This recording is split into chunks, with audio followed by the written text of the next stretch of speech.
दोस्तों 2023 आईपीएल की प्रिपरेशन शुरू हो गई है। मुंबई, चेन्नई, कोलकाता और हैदराबाद जैसी टीमों ने सपोर्ट स्टाफ में बदलाव कर अपने हिसाब से टीम के छिपे हुए पार्ट को शेप दे दी है। जबकि पिछले दिनों ट्रेंड्स के जरिए भी टीमों ने कमजोर दिख रहे पहलू को मजबूत करने के लिए बहुत से प्लेयर्स को अपने साथ जोड़ा और कुछ टीमों ने पर्स को मजबूत करने के लिए प्लेयर्स को रिलीज भी किया। हालांकि इसके बावजूद चेन्नई, पंजाब और हैदराबाद समेत कई बड़ी टीमें अधूरी नजर आ रही हैं। इसलिए आज से ठीक 4 दिन बाद 23 दिसंबर को कोच्चि में होने वाला ऑक्शन और भी ज्यादा जरूरी हो जाता है, क्योंकि ये ऑक्शन ही रास्ता है जिसके बाद आईपीएल 2022 में फ्लॉप रही फ्रेंचाइज अपनी टीम को नई शक्ल देकर फैंस की उम्मीदों पर खरा उतरने की राह तैयार करेंगे। यही वजह है कि फैंस इस बार भी ऑक्शन को लेकर अभी से एक्साइटेड हैं और क्रिक माइंड्स आईपीएल 2023 के ऑक्शन से पहले टीमों के पर्स और एम्प्टी स्पॉट्स पर वीडियो बनाने के लिए कमेंट कर रहे थे। तो इंस्टाग्राम और यूट्यूब पर इतने कमेंट्स के बाद हमने सोचा क्यों न अगली वीडियो ऑडियंस की रिक्वेस्ट पर ही बनाई जाए और क्रिक माइंड के क्रिस्पी अंदाज में सभी आईपीएल फैंस की टीमों को प्रेजेंट सिचुएशन और ऑक्शन पॉसिबिलिटीज के बारे में बताया जाए। तो चलिए इस क्रिस्पी वीडियो की सबसे पहले शुरुआत करते हैं 23 दिसंबर को ऑक्शन में उतरने वाले प्लेयर्स के जिक्र से। दोस्तों इस साल आईपीएल ऑक्शन टेबल पर 405 प्लेयर्स उतरेंगे, जिनमें अफगानिस्तान के 15 वर्षीय मोहम्मद अल्लाह गजनाफर सबसे कम उम्र के क्रिकेटर हैं, जबकि इंडिया के 40 वर्षीय अमित मिश्रा सबसे उम्रदराज क्रिकेटर होंगे। उम्र के अलावा इन 405 शॉर्ट लिस्ट प्लेयर्स में से और भी खास बातें हैं, मगर जिस एक बात ने सबका ध्यान अपनी ओर खींचा है वो है top class short list players की इस लिस्ट में अफगानिस्तानी प्लेयर्स की संख्या। राशिद खान और मोहम्मद नबी से शुरू हुआ ये सिलसिला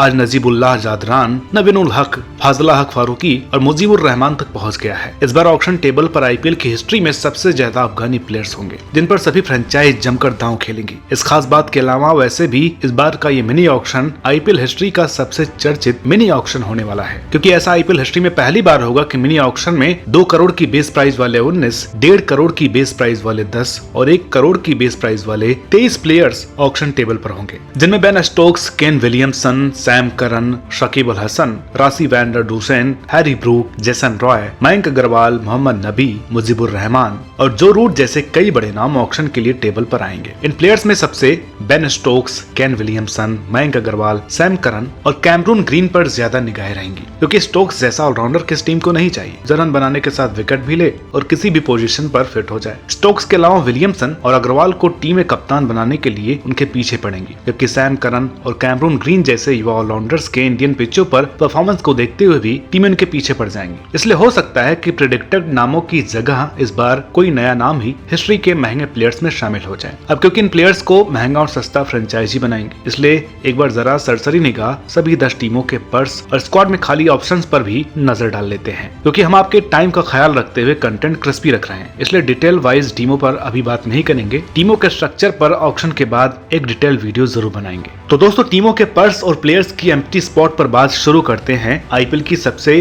कामयाब टीम चेन्नई सुपर किंग्स के साथ, जिनके स्क्वाड से ब्रावो और रॉबिन उथप्पा जैसे बड़े नाम रिटायरमेंट के चलते मिसिंग हैं। इसके अलावा कुछ प्लेयर्स चेन्नई ने भी रिलीज किए हैं, इसलिए फिलहाल चेन्नई के खेमे में सिर्फ 18 प्लेयर्स हैं। इस तरह चेन्नई को 25 मेंबर्स स्क्वाड पूरी करने के लिए 7 प्लेयर्स और चाहिए, जिसमें 2 ओवरसीज प्लेयर्स का भी स्लॉट खाली है, जबकि उनके पास पर्स में सिर्फ 20.4 करोड़ रुपए ही बचे हैं। चेन्नई के अलावा करीब इतना ही अमाउंट 20.55 करोड़ रुपए उनकी आर्क राइवल मुंबई इंडियंस के पास भी है। मगर पिछली साल फ्लॉप रही मुंबई को करीब 9 स्लॉट भरने हैं, जिसमें 3 ओवरसीज प्लेयर्स भी चाहिए। इसलिए मुंबई के लिए ऑक्शन टेबल पर बेहतर करना बहुत जरूरी है, वरना बुमराह और आर्चर की वापसी भी कुछ खास जादू नहीं दिखा पाएगी। मुंबई और चेन्नई के बाद अब बात करते हैं करीब एक जैसा पर्स रखने वाली दिल्ली कैपिटल्स और गुजरात टाइटंस की, जिसमें दिल्ली के पास अभी 19.45 करोड़ रुपए और गुजरात के पास 19.25 करोड़ रुपए है। मगर इन टीमों का बैलेंस देखते हुए इस कम अमाउंट का असर उनकी स्ट्रेटेजी पर ज्यादा नहीं दिखेगा, क्योंकि दिल्ली को 2 ओवरसीज प्लेयर्स के साथ 5 स्लॉट भरने हैं, जबकि गुजरात को 3 ओवरसीज प्लेयर्स के साथ 7 स्लॉट अच्छे से भरकर बेंच मजबूत करनी है, क्योंकि गुजरात ने रिलीज प्लेयर्स में प्लेइंग 11 को टच नहीं किया है। इसलिए नई टीम होने के बावजूद पिछले साल की चैंपियन गुजरात से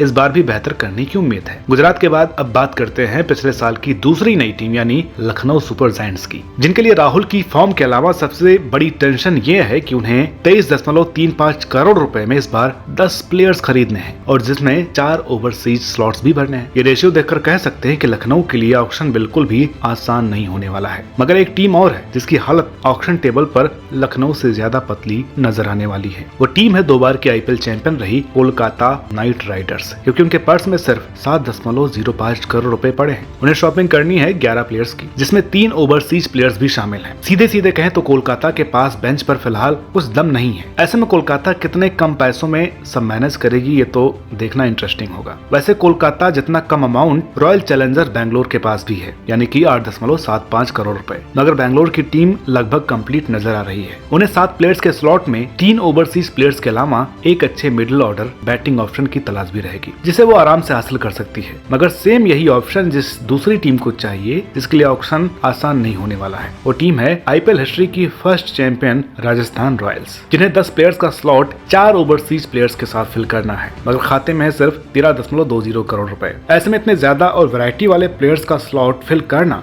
बेहद टेढ़ी खीर रहने वाला है। तो दोस्तों ये थी वो 8 टीमें जिनके लिमिटेड पर्स के चलते आपको चालाकी भरे मूव्स दिखे। मगर महंगे प्लेयर्स यहाँ से नहीं आएंगे, क्योंकि इन टीमों के पास बचा हुआ अमाउंट कम है और जरूरतें ज्यादा है। जबकि इन 8 टीमों के अलावा 2 टीमें ऐसी हैं जिन्हें ज्यादा प्लेयर्स भी चाहिए और अमाउंट भी खूब है। उनमें 2 में से एक टीम है पंजाब किंग्स, जिनके पास 9 प्लेयर्स खरीदने के लिए 32.2 करोड़ रुपए भी हैं। इसलिए पंजाब को जिन 5 ओवरसीज प्लेयर्स की जरूरत है उसके लिए वो बड़ी बोली लगाते हुए नजर आ सकते हैं। जबकि बड़ा अमाउंट रखने वाली सनराइजर्स हैदराबाद को टीम का रिकंस्ट्रक्शन करना जरूरी है। उनके पास हैं 42.25 करोड़ रुपए और उन्हें 13 स्लॉट्स भरने हैं। हैदराबाद को wicket keeper, captain, opener, spinner, हर डिपार्टमेंट में अच्छे प्लेयर चाहिए। इसलिए वो भी शुरुआती दौर में महंगे प्लेयर्स खरीदती हुई नजर आ सकती है। इसलिए हैदराबाद को स्टोक्स, करन और ग्रीन को महंगा खिलाड़ी बनाने वाली फ्रेंचाइज गिना जा रहा है। बाकी ये तो वक्त ही बताएगा कि सबसे महंगा प्लेयर इन तीनों में से कोई एक होगा या कोई और। मगर इतना तय है कि 23 दिसंबर वाला ऑक्शन रहेगा बड़ा मजेदार। तो वीडियो को यहीं पर समाप्त करते हैं। वीडियो अगर अच्छी लगी हो तो प्लीज इसे लाइक करें, शेयर करें और चैनल पर नए हो तो प्लीज इसे सब्सक्राइब करना ना भूलें। अगर आप क्रिकेट के कोर फैन हैं तो क्रिकेट से रिलेटेड सभी तरह की जानकारी आपको इस चैनल पर मिलती रहेंगी। मिलते हैं आपसे अगली वीडियो में एक नई जानकारी के साथ। तब तक के लिए नमस्कार।